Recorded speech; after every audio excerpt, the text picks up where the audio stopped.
From the banks of Dewey Lake, it's the Dewey Pod Monster.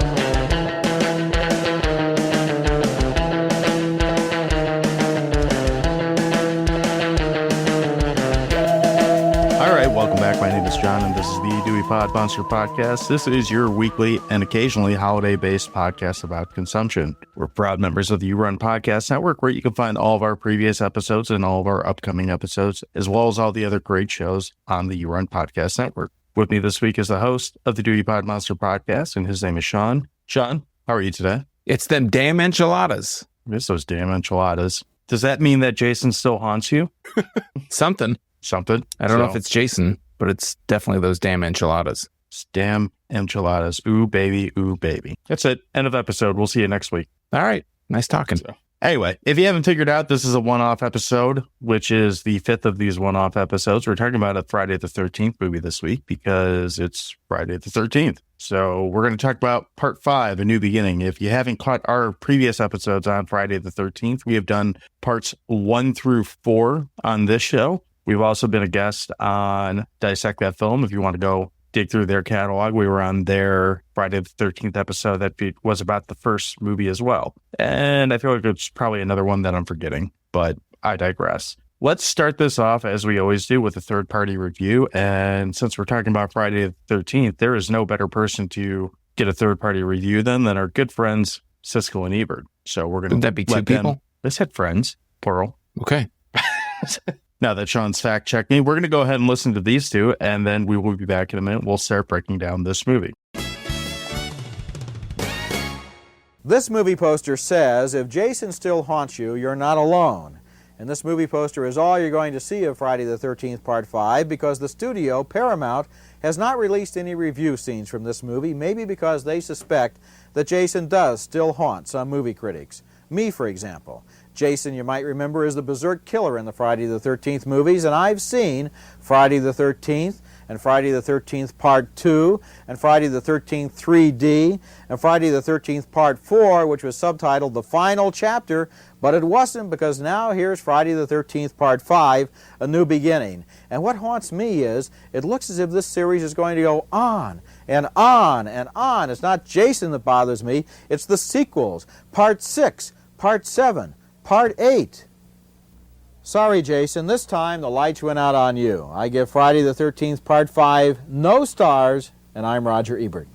Huge fans, clearly on payroll. Sean, what's this movie about? All right, so for that, we go over to the IMDB machine. We type in the words Friday the 13th, A New Beginning, and that brings up a website that shows us that it has a 4.8 out of 10 with 46,000 ratings. It's not ranked a number out of any number, so we don't know how popular it is, but we go to the storyline of the plot. We go to the one at the top, which never quite sure which one that is, but it says, still haunted by his past, Tommy Jarvis, who, as a child, killed Jason Voorhees, is sent to a secluded halfway house in the countryside where the killing of a young man triggers a brutal series of murders in the area. And then we scroll on down to the storyline. I guess that makes the top one the plot. This one comes care of Matt 282. And this says 5 years after killing the Goldie hockey mask killer, Jason Voorhees, Tommy Jarvis has grown up in various mental hospitals, unable to get over the nightmares about Jason's return. When Tommy's sent to a rural halfway house in New Jersey for mentally disturbed teenagers, a series of grisly murders begin anew as another hockey masked killer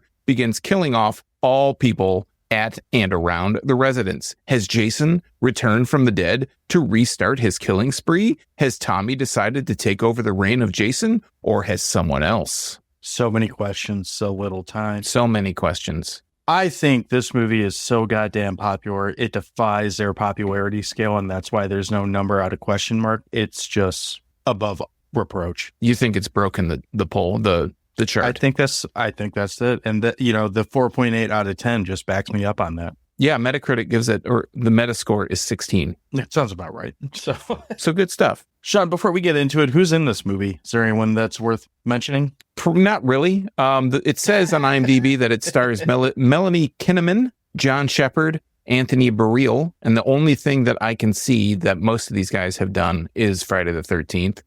Melanie Kinnaman has been in an episode of Cheers and, a few other things more recently. I think the big names that anybody watching this would recognize is this has a really early cameo from Corey Feldman and it has Miguel A. Nunez, aka Joanna Man, and also Spider from Return of the Living Dead, which I think we'd probably most know him from, but he's been in tons and tons of stuff. He has 149 credits. You would recognize him if you saw him. This movie also has Mark Venturini. I'm probably mispronouncing that. Oh, yeah. I apologize that. He plays Vic, but if you haven't seen this movie, you might also recognize him from Return of the Living Dead as he plays Suicide in that movie. Oh, okay. 2 alumni from Return of the Living Dead. Exactly. I know you've told me this before, and I kind of forget, so I apologize for that. Is this your first go-around with this particular chapter of the Friday the 13th series, or do you have a history with this one? I don't have a history with this. No, I've seen like maybe bits and pieces of it. The It's Showtime cafe girl who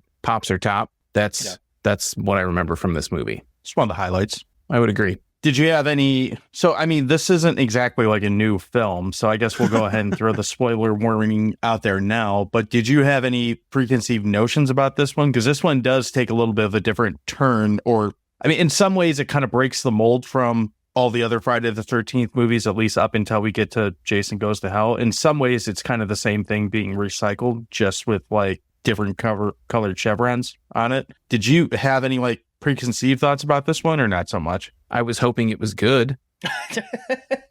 Sounds debatable. No, I definitely hoped it was good. No, I meant the end result. Oh, whether it was, whether or not it was. Yeah, Right. Good call. So I'll go ahead and before we get into it, I mean, basically what this one is about is we pick up roughly 10 years after the last movie where Jason is supposedly dead. As our plot writers and synopsis writers said, Tommy Jarvis is still hanging around and he is basically mentally disturbed at this point. To put it nicely, he has Voorhees mares instead of nightmares and is being haunted by Jason, which seems kind of weird because he, quite clearly killed him, but I would imagine that he's still somewhat traumatized. Little bitch of a kid, but what can you do? Anyway, he goes to this halfway house, which you kind of get the impression that it's like a mix of a halfway house, a rehab facility, and like a mental institution all kind of wrapped into one. It's kind of hard to really pinpoint what's going on there. It doesn't seem like it's the best of spots for Tommy Jarvis to be, but they put him there anyway. And in typical Friday the 13th fashion, bad things happen. That's kind of it. So.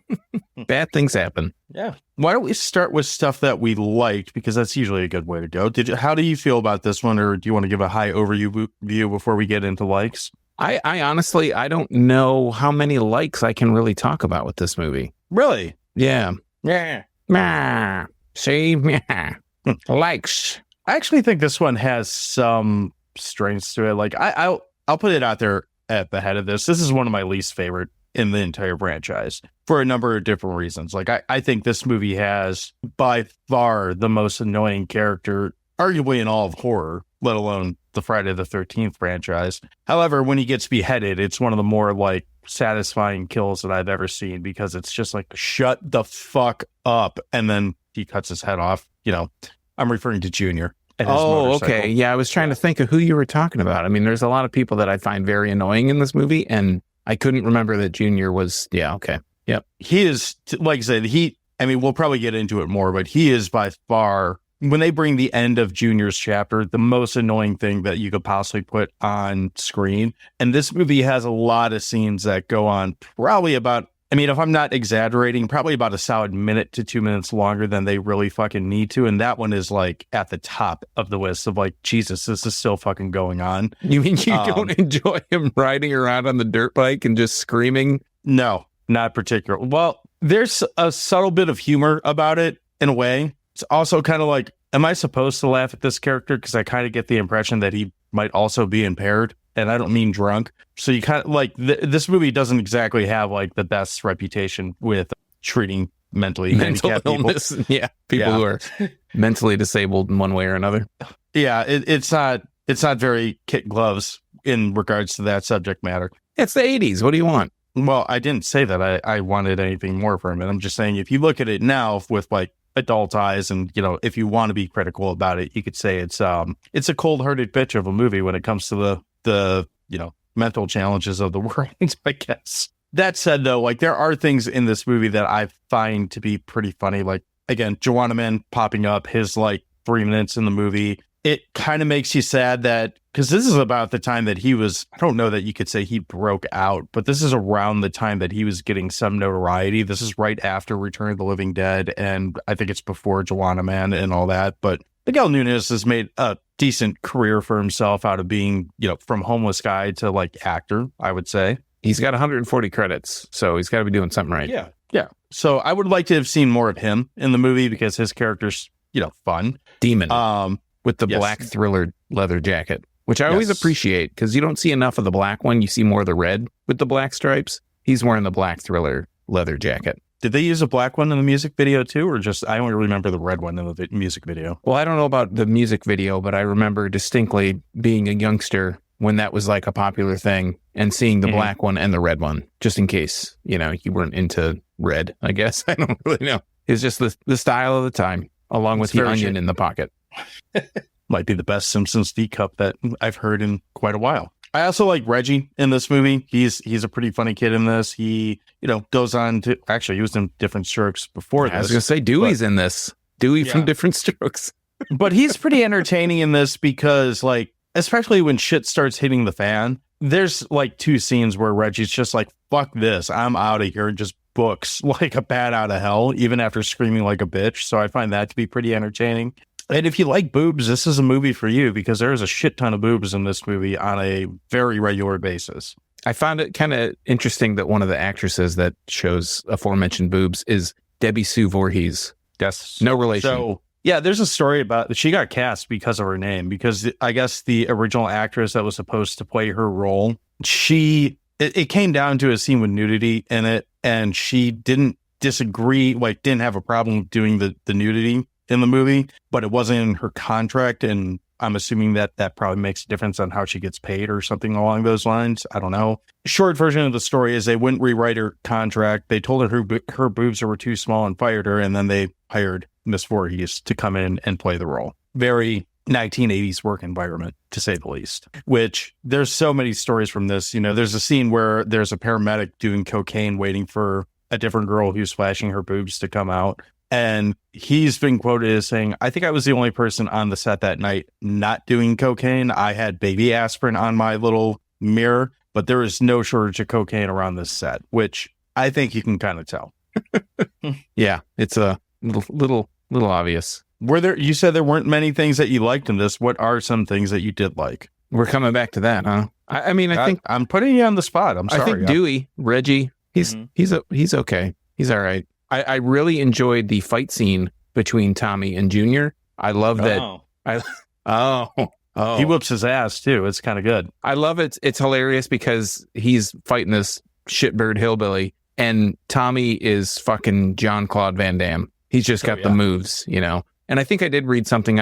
This isn't really part of the movie, but I read something where John Shepherd was like thoroughly upset that he was actually in this movie. He was not aware that they were making a Friday the 13th movie, and he was really disappointed with how it turned out. And I think that's great. So that's true. None of the cast knew this was a Friday the 13th movie until they were on set, and all of a sudden there's a Jason Voorhees there. Why he was upset is because he's like a devout Christian, but even after finding out what the movie was, he still decided to do the movie anyway. I guess he worked at like a mental hospital for like 6 months to prepare for the role, is what the story is. Okay. I mean, I don't know enough about how mental hospitals are I feel like I'm saying that in a really shitty way. I don't mean it to sound shitty, but he seems pretty wooden to me for the most part, unless he's like suplexing a dude into a kitchen table or beating the shit out of a hillbilly. He doesn't really do a lot in this movie. No, and he's not really on screen that much either.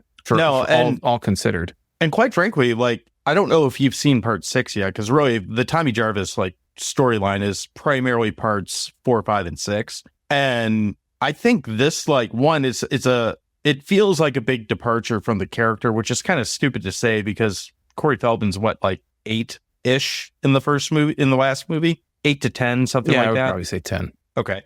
So he's 10 in the first movie. And then, we jump to him being this, mentally damaged, young adult. And then we jump to, another Return of the Living Dead alumni playing him in the next movie. But there's just something about him in this movie where he just feels really underdeveloped and like wooden as a character. And I'm sure a lot of that has to do with the fact that you got a pornographer to, you know, make this movie as opposed to like an actual film director. Well, I say actual. He's even if all he did was the porn, that's still more movie than I'd made. But, you know, it doesn't seem like this was the greatest selection of really fucking anything to get this movie made. But it does still have its moments. Yeah. You look like you were thinking about something. No, I'm just, I don't know. So much about this movie kind of disturbs me, and I don't know. And not in a good way, not disturbed like, man, that was so cool. I was really thinking, I wasn't thinking about this afterwards. That's probably part of the problem. Other than just, like you said, has some of the most annoying characters. Joey, the 80s stereotypical fat guy.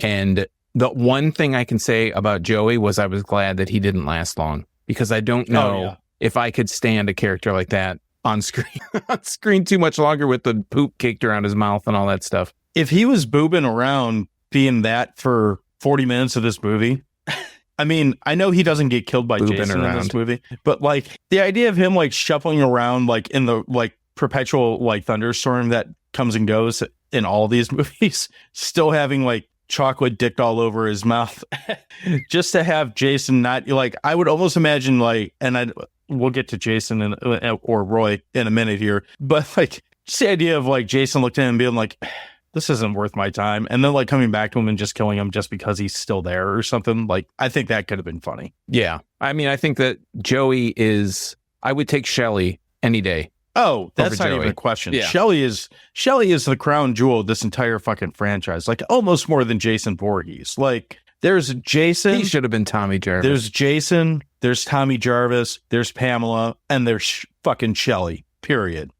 I'll hear no argument. I'm glad we're in agreement. Just saying. Well, you kind of leaned into it. What else disturbed? What had you so perturbed about this particular entry in the Friday saga? I think the thing that really bothered me the most about this movie is the kills themselves. There's the MPAA.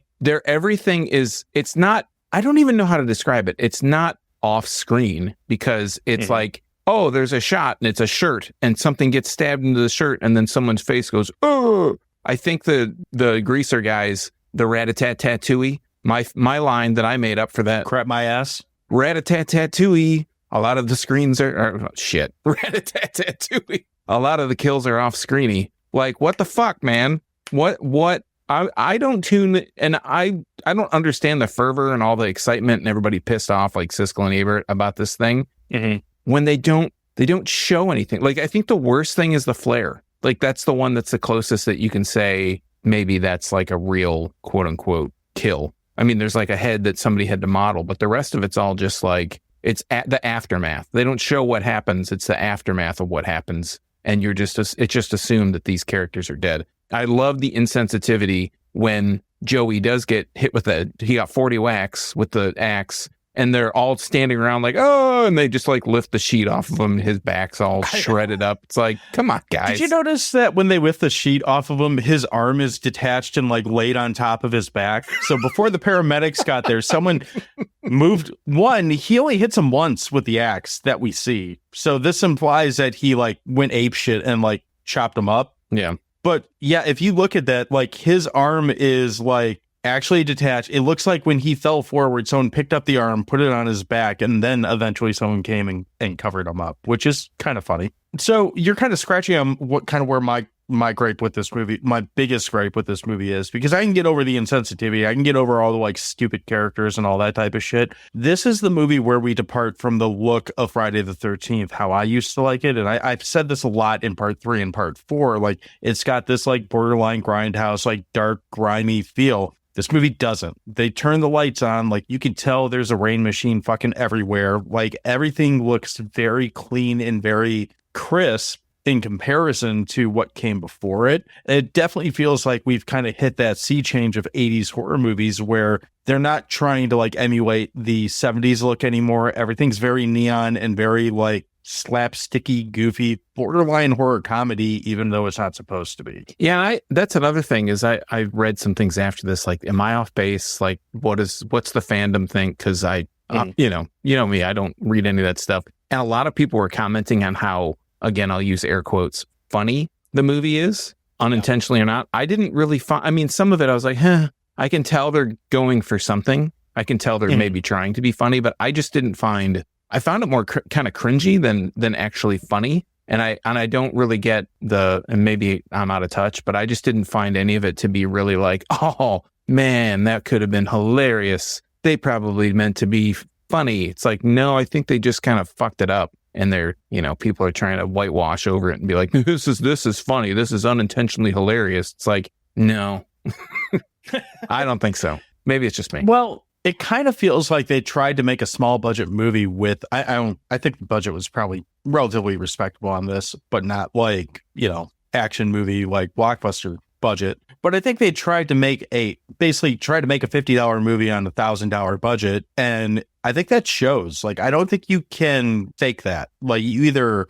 are a small budget production or you're not. And when you try to like paint it into this corner of like, it looks and feels small budget, even though we have the money behind it. I don't know about you, but like, I can see right through that shit. That doesn't really fly for me. Yeah. I mean, it didn't look, besides the kills, I didn't think it really looked cheap, so to speak, but it seemed like it was kind of missing polish. Well, the kills too. And in fairness to this movie, and really every Friday the 13th movie up until we get to probably the remake, or Jason, yeah, probably around there. This movie has about 40 minutes that's on the cutting room floor, and it's all practical effects and gore. Like, and probably some more tits too. But it's primarily effects and gore that gets cut out, because this is where the MPAA really started hammering down on the franchise, and why you see so many of these off-screen, like cutaway, like aftermath kills, as opposed to, again, comparing it to the last movie where you watch a materialized harpoon gun, stab a guy through the dick and lift him out of the water or something. You don't get that in this movie. You might see like, he doesn't have a harpoon gun in this movie, but he might, let's just say for argument that he did, you're going to see the harpoon gun like in his gut or something, but you're not going to see it actually hit him in this one. Yeah, you'll see him staggering around after it. You hear the sound of a harpoon gun being shot, and then you see somebody walking, like holding it and falling over. That might be what you see, but yeah, it's just disappointing because you're used to it. They lead you so far along in the first 4 movies, and then this one's just kind of, it's like a bit of a wet blanket. The other thing I don't like about this one is our faux Jason in this one. I mean, I'll just ignore the fact that all of a sudden he's got all the powers and all the like cunning of Jason Voorhees, even though he's not Jason Voorhees. We'll put that aside for the moment. I don't like that so many of these kills just like fall into his lap, and it's like so like premeditated, but like perfect like traps that are set up. Like the belt thing is a good example. Like, guy goes to like swim in a lake or whatever because he boned for 4 seconds and has to wash up. Comes back, she's dead. You have to assume that Roy knows he's going to back into this tree where he can belt him around the head and then like twist him up like a watermelon or something like that. Like, that's a lot of assumption and stuff for like, that doesn't really fit the MO of Jason up to this point. Like, again, if you compare it to like part 3,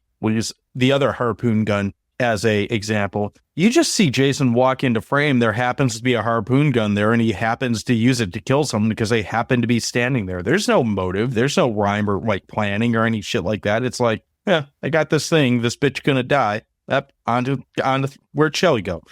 That type of thing.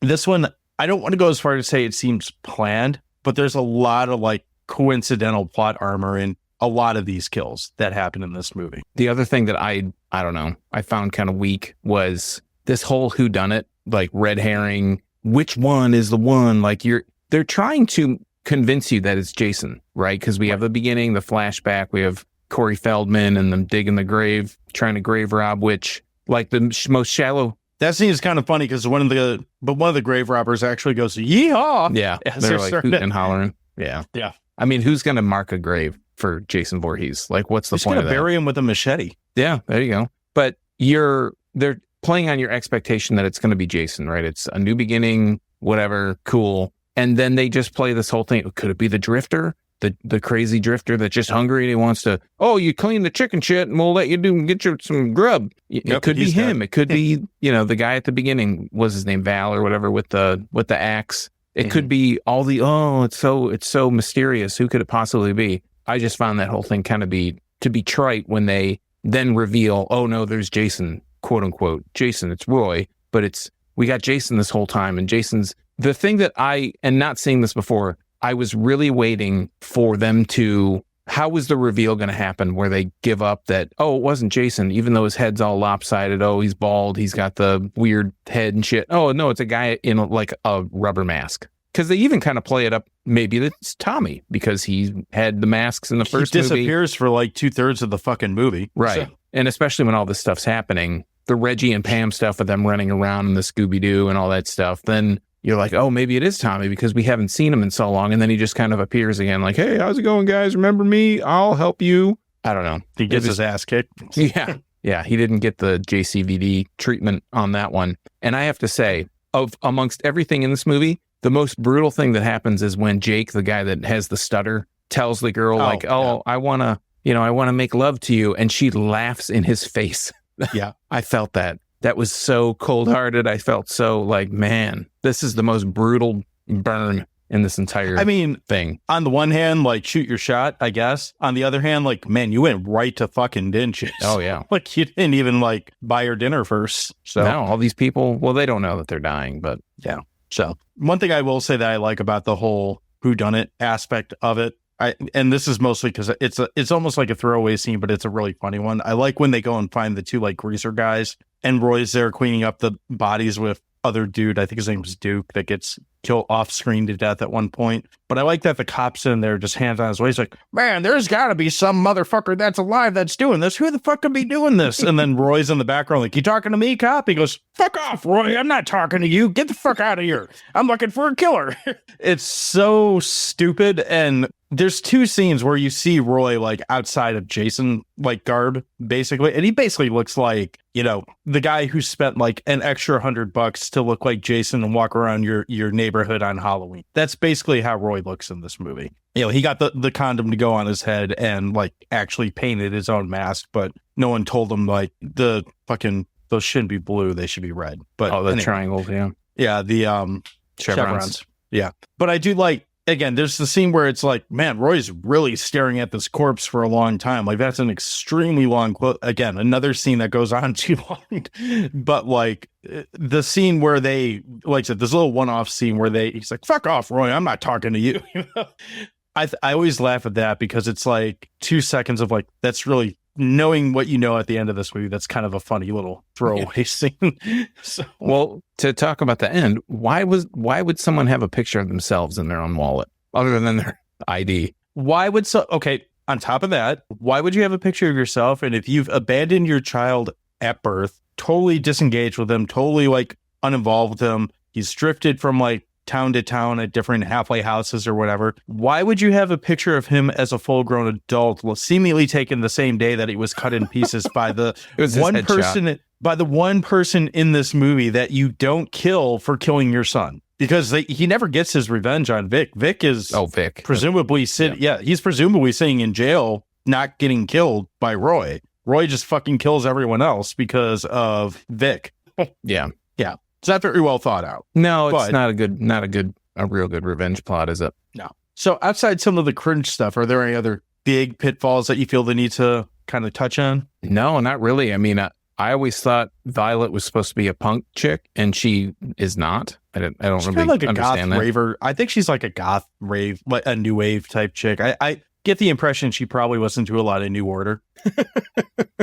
Just some killer dance moves. That's all I know. I actually like that scene. Of all the scenes that go on too long, I feel like this is one I'm like, this is really dumb and it's going on too long, but I'm kind of okay with it. And again, speaking of the MPAA, what that scene was supposed to be is she was supposed to bend over and Jason was essentially going to flare like a sushi kebab, like crotch up or something like that. And apparently that was too gruesome for this movie. But there are pictures of her on set just like looking like she's had the worst period of her life with like, you know, I'm like, I mean, we have Terrifier now, so you probably could do that. But like, I could see how that might turn away Paramount being like, what did we just pay you to do? Is there a cut of this film that exists that is all the stuff that you wanted to see? Or is it all just kind of lost? Haven't seen, I'm sure someone's like made a super cut of it and put it somewhere, but I haven't seen that. The big Blu-ray set that you can get from Scream Factory, I have that, and that has all the like cut stuff on there, but it's all like, you know, when you look at like unfinished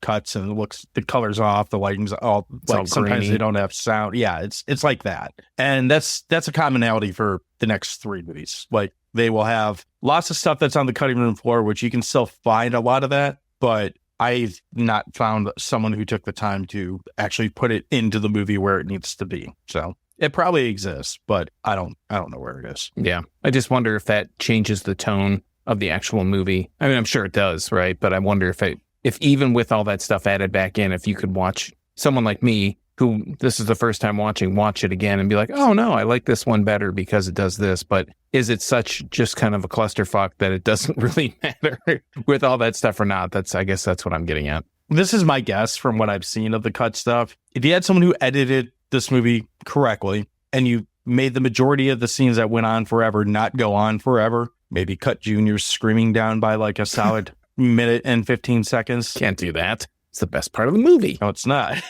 If you cut some of that shit down, I think you could probably take some of the shit that really gets fucking annoying in this movie and replace it with some of that practical shit and have a similar runtime. Whether or not it would make it a better movie from a narrative perspective, negligible, I would think. Yeah. But from like a, who are we kidding? We both like practical effects and all that type of stuff. You'd probably find more enjoyment from that because it's got more of that type of slop. Who doesn't like slop? I love slop. Slop is good. Yeah. What's your favorite kill in this one? Or do you have a favorite kill in this one? As implausible as it is, I think the one that I thought was kind of the most gruesome, but maybe also the most implausible is the aforementioned belt scene with the twisting of the belt around the guy's head. I could just imagine how excruciating that would be. I think also in that same scene, maybe the clippers, like the head clippers into the eyes, which I thought that was going to be like a net cut or something, like severed head kind of deal. And it ends up just being in her eyes and then cut across her eyes, which the bridge of her nose, which, I mean, I get it. That's why I don't like that scene. Like,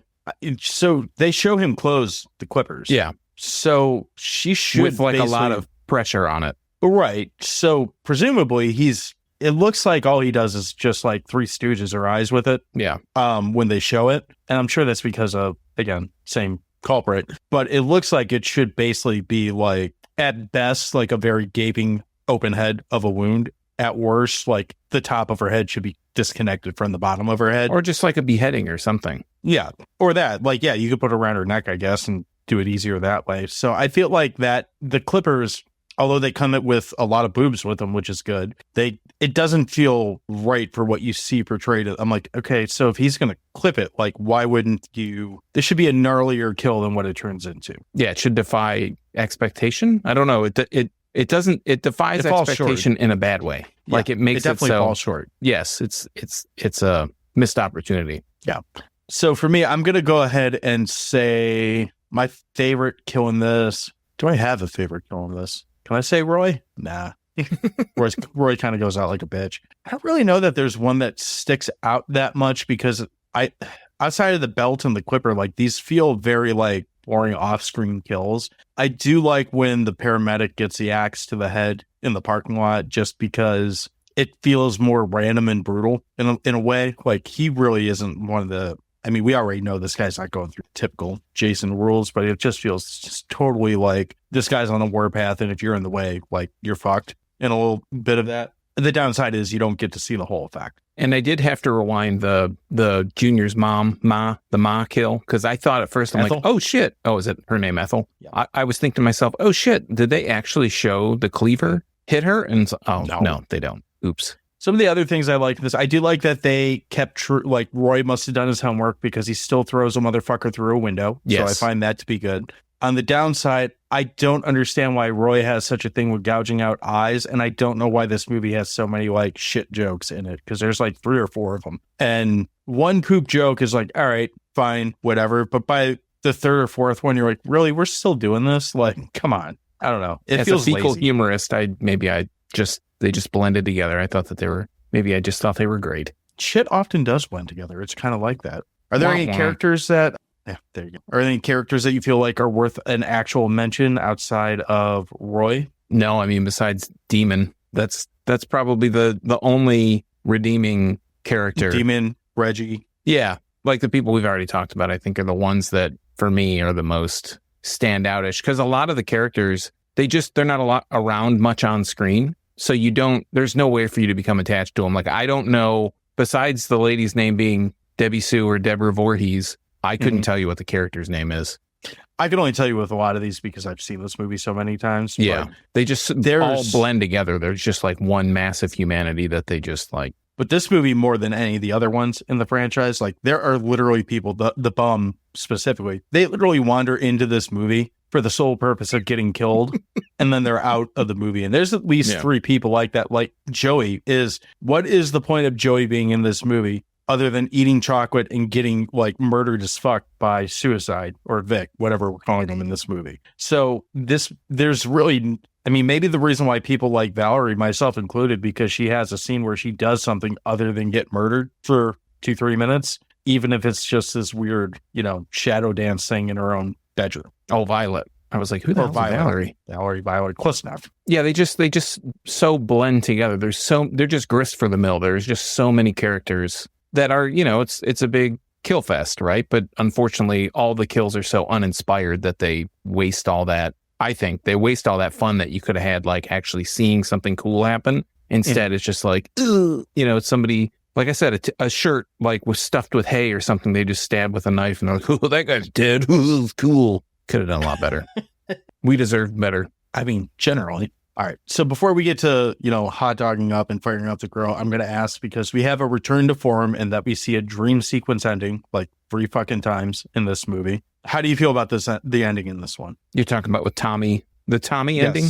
The Tommy ending with the worst rainstorm in the history of rainstorms outside of this hospital with I'm not exactly sure. I guess he threw the nurse out the window. I'm not entirely sure what happened there. I don't know. Yeah, it's just the window's broken and Pam goes in there and Tommy's behind her with the mask and a knife. Right, and a butcher knife. God knows where the fuck that came from. Yeah, he had it in his bag. Why would you, of all the people in this movie, would you give Tommy Jason's or Roy's mask? Well, yeah, how does he get them? That was the big question for me, is he opens the drawer and there's a mask there. And I was just thinking, why would they let him have the mask of this guy who's killed all these people, traumatized the shit out of them? Yeah, I just thought it was kind of weak. Even if they let him have it, why would it be in the hospital? I couldn't understand why they would give it to him at all, regardless. But why is it with him? I'm not a police officer, but I have a feeling that might be classified as evidence. Yeah. But, who knows? Yeah, I just thought it was kind of a weak ending. I mean, it's clearly to set up. I haven't seen 6, but it feels like it is a setup for Tommy to take over the role, which pretty sure, still haven't seen 6, but pretty sure that doesn't actually fucking happen. So I'll spoil it for you. It doesn't happen. Oh no. What? Right. Oh shit. Yeah, no, I didn't think, obviously I didn't think that was going to happen, but it sets it up as if that's what's going to happen, when you're kind of like, unless they go really far off the rails on this next movie, I don't see how this is going to pay off. Yeah, and that's kind of the thing about the Tommy Jarvis character. Really, they end part 4 with you kind of with this fade away to him staring with this goober haircut that he gave himself, and you're led to believe you're either going to think this is the last movie and this is just like a creepy ending, or obviously they're setting it up as a cliffhanger for whatever comes next. To me, if they came into this movie and just made Tommy the killer, all right, well, you kind of set that up in the last movie, so that makes sense. Having Roy come in and be Roy, whatever, but it certainly doesn't make sense. And then to just come back and tease Tommy's going to be the killer a second time, and in a much stupider way this time.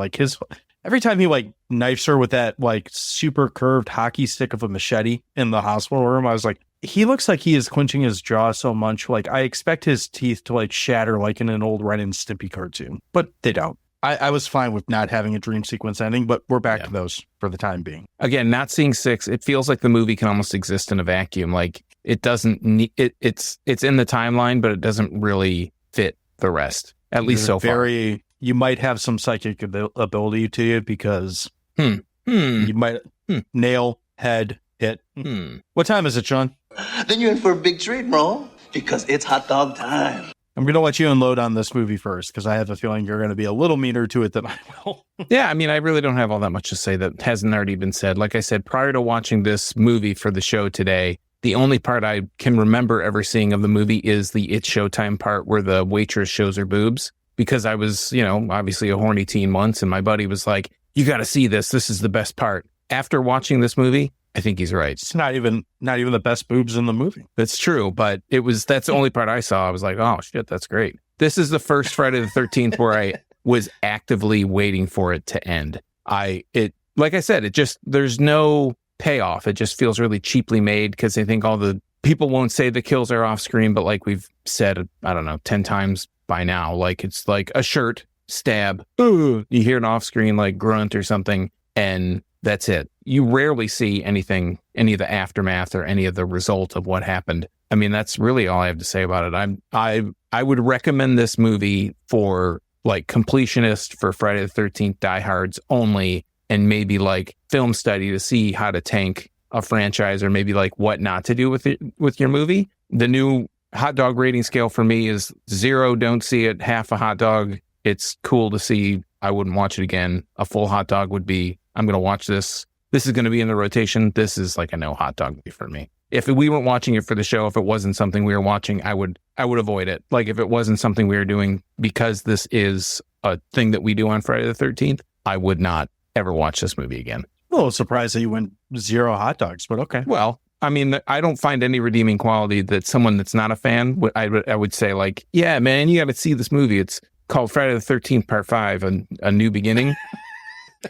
If I'm saying like half a hot dog to me is like, I might not like it, but I could recommend you see this movie because you might like it. I don't find any like redeeming quality for this movie at all. I really like the idea of recommending this movie to like, you got to watch this movie. It's called Friday the 13th Part 5.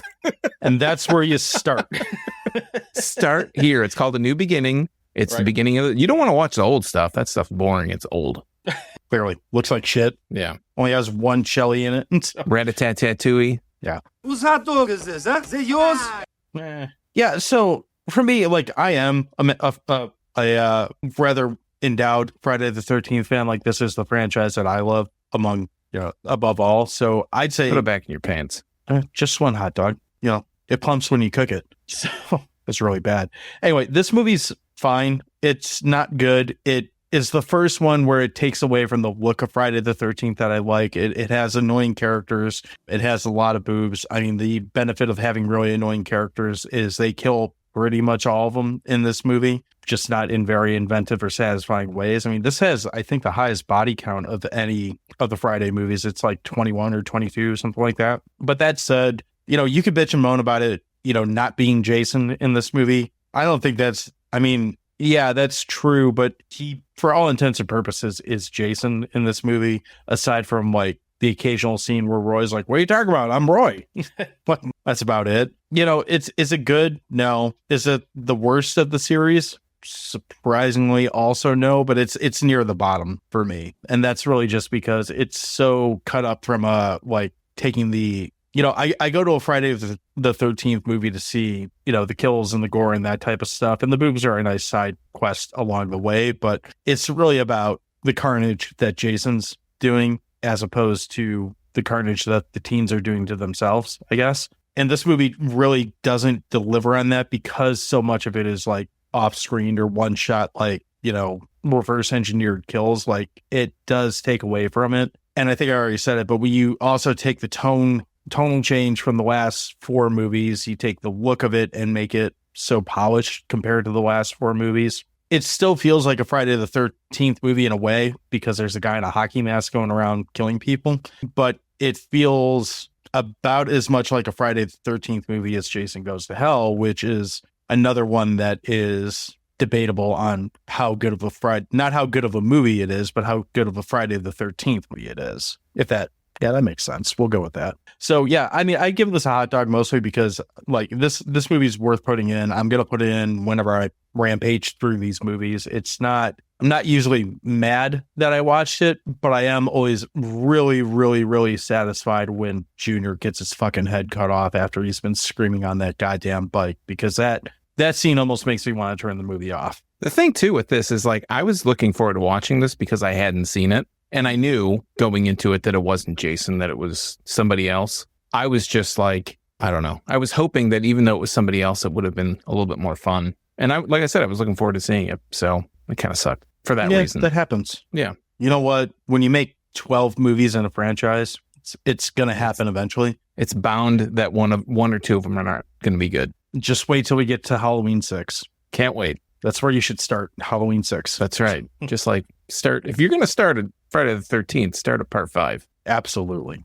All right. So this is a one-off episode, so we didn't do question of the week this week. That is something we normally do. Going forward, though, if you would like to participate in that, and we would love for you to do so, you can find us on all the social medias that we're on at Dewey Pod Monster. If you search Dewey Pod Monster, you're probably going to find us. There is one omission there, but outside of that, we're not that hard to find. You can also find all of our previous episodes at crap.town. You can send us feedback there, or you can see what we have next. If you leave that open as a tab, it will refresh eventually. Probably doesn't automatically. And you can go to yourunpodcast.com, of course, as the network that we're on. You can find all of our previous episodes there, as well as all our upcoming episodes and all the other great shows on the You Run Podcast Network. Sean, what have I forgotten? I was going to say that when we do the question of the week, if you wanted to read that, if you wanted to answer it, if you wanted to have your answer read on the show, you could answer it on social media. Like John said, search us up at Dewey Pod Monster and all the social media platforms that matter. And other than that, everything we talk about is in the show notes, so there will be links to stuff that we talked about every show, and some of those links are affiliate links. If you click that, we might make a buck. I think we finally made our first 90 cents, so that's amazing. Thank you to whoever purchased the Spamalot Diaries. We got 90 cents for that, so I appreciate that. And you can, if you want to follow my craft beer adventures at Michigan Craft Beer Stuff, you can find me at youtube.drafttherapy.com or on the social media networks platforms at Draft Therapy. So that's it. That's all we got. You can play us off with some blah, blah, blah, and here's a nice piece of shit. And we'll be back next week with a non-Friday the 13th movie when it's on Tuesday, like our normal drop day for shows. Here's a nice piece of shit. That's right. Fuck them windows. Have a good one.